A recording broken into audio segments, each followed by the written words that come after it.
Hi Adrian, really enjoyed that session last night. I'm glad you've taken up our little bet. It'll be interesting going over the summer because there's a lot of ground to cover. Nice shoes, by the way. I think they suit you, but anyway, that's a different story. Let's have a little look. So, looking at the swing that we've been having so much success with, you can see great rotation. You're keeping it a little bit shorter. Turning the hips correctly, which is great, nicely underneath the plane line here.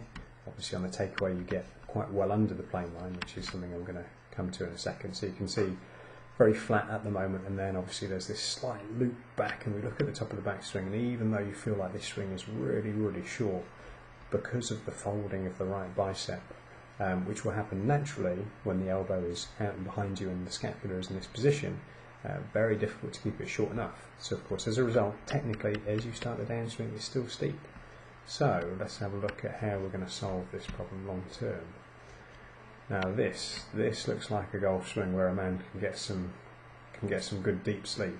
Let's have a look at this. So keeping it much more out in front of you on the takeaway, much more on the plane line, and as a result, it's now tracking back and behind you. So the forearm is getting into a very different position, and look at where the shaft is. It starts down slightly underneath the plane line, which is just exceptional. Can't ask for any more than that.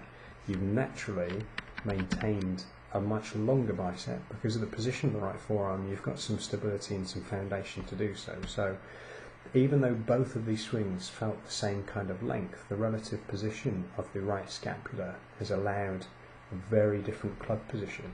So let's just have a look as we go into the downswing. The club stays underneath that plane line, beautiful position just here halfway down. All you have to do, which you're doing, is stay tall and turn through, and just beautiful positions on the way through.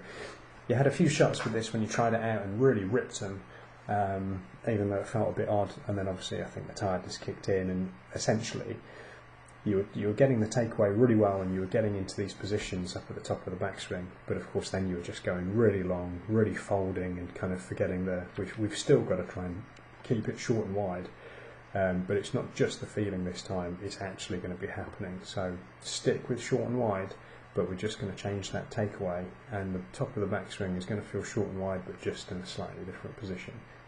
I.e. it's actually going to be short and wide as opposed to feeling like it's short and wide. So technically looks great, really excited about it, and we can do a lot of damage with this golf swing, I'm telling you. People will pay a lot of money for that movement, so all we've got to do now is muscle memory and ingrain the right thing, and as long as we improve everything else. But as I said, this is a single figures swing right here. So yeah, let's give it a good go. I look forward to seeing you on Monday, mate.